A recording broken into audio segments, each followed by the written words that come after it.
ശക്തമായ പ്രതിഷേധ പ്രകടനം ഇന്ന് വൈകിട്ട് 5 മണിക്ക്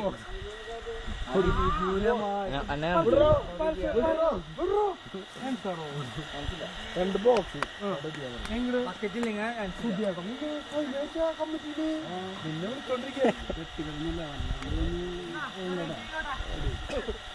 ഞങ്ങളെ കത്തിട്ട് നീ ഞങ്ങളോടാ ശരി വൈകുന്നേരം ആവുമ്പോ കഷ്ടമാണ് ആ ഒരു ഫോട്ടോ എടുത്തല്ലേ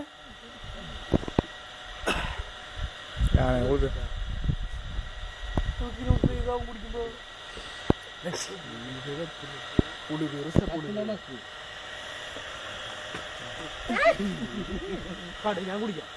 ആ അതിന് ഞാൻ മണ്ണിട്ട് ഇറക്കണം ഇത് എന്തത് നല്ല എടുക്കല്ലേ